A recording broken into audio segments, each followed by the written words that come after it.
Hi friends, welcome to வசந்தம்லாங்க. மழைக்கு அப்புறம் நம்ம மாடி தோட்டத்தில் என்னென்ன பூக்கள் பார்த்துடலாம். அந்த கொடி ரோஸுங்க. கொடி ரோஸ் வந்து சூப்பராக பூக்கும், நல்லா பஞ்சாகவும் நல்லா பெரிய பூவாக பூக்கும். கிடைச்சா கொடி ரோஸ் வாங்கி வைங்க. இந்த ஒயிட் கோட் ரோஸ் நம்மக்கிட்ட வந்து எப்படியும் ஒரு 5 வருஷம் மேலேயே இருக்குங்க. இந்த வாட்டி கொஞ்சம் ரீபாட் பண்ணேன், இது பெரிய செடியாகிடுச்சு. ஒரு ஒரு கொத்துலேயுமே 5-6 மொட்டு வைக்கும்.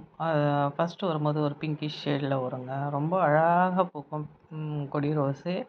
அதுவும் இந்த ஒயிட் கொடி ரோஸ். அதுக்கடுத்தது 7 டேஸுங்க. 7 டேஸ் நிறைய பூக்கள் கொடுத்துதுங்க. ஒரு 20 மேலே இந்த வாட்டி மொட்டு வச்சுருக்குது. இன்னும் மொட்டுக்கள் இருக்குது, பூக்களும் இருக்குது. ரொம்ப அழகாக வைக்குங்க. இந்த விரியும் தன்மை தான் இதில் வந்து ரொம்ப அழகாக இருக்கும். பார்த்திங்கன்னா தெரியும், செமையாக பூத்துருக்குது. மழைக்கு அப்புறம் மழையிலேயே நிறைய பூக்கள் பூத்துச்சு. இப்போது மழை நின்ன உடனே ஒரு 3 பூ இன்றைக்கி அறுவடை பண்ணிக்கலாம். மொட்டுக்களும் நிறைய இருக்குதுங்க, நிறைய தளிரும் விட்டுருக்குது. இதுதான் ரோஜா சீசனுங்க. இந்த டிசம்பர் மாதம் இதுலேருந்து பிப்ரவரி வரைக்கும் நம்மளுக்கு ரோஜாக்கள் வந்து சூப்பராக பூக்கும். அதுக்கு நீங்கள் கொஞ்சம் அடி வரும் மேல் வரும் கண்டிப்பாக கொடுக்கும்போது பூக்கள் நம்ம பெருசு பெருசாகவும் நல்லாவும் பூக்குங்க. இப்போ தான் நல்லாவும் அழகாக கிளைமேட்டு நல்லா இருக்கிறதுனால நம்மளுக்கு பெரிய பூவாகவும் அழகாகவும் பூக்குங்க. எவ்வளோ பூக்கள் பூத்துருக்கு பாருங்கள். இது தஞ்சாவூர் பன்னீர் ரோஸுங்க. இதில் வந்து ஒரு 20லேருந்து 25 மொட்டு வச்சுருக்கு.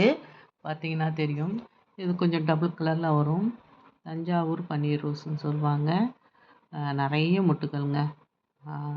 சூப்பராக வச்சுருக்காங்க மொட்டுக்கள்.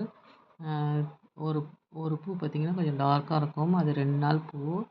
இது வந்து இன்றைக்கி பூத்தது ஒரு டபுள் ஷேடில் வருது பார்த்திங்களா. நாளைக்கு அது கலர் கொஞ்சம் சேஞ்ச் ஆகும். இது கூட நிறைய பூக்கள் பூக்குதுங்க. தஞ்சாவூர் பன்னீர் ரோஸ் நிறைய பூக்கள் கிடைச்சா கண்டிப்பாக வாங்கி வைங்க. இது கதிர்பச்சை இப்போ தான் வந்து பூ வைக்க ஆரம்பிச்சிருக்குங்க. கதிர்பச்சை தெரியுமான்னு தெரியல எல்லாருக்கும். செம்ம வாசனை அடிக்குங்க அது, அந்த கதிர். அதுக்கப்புறம் வாட்டர் ஆப்பிளுங்க.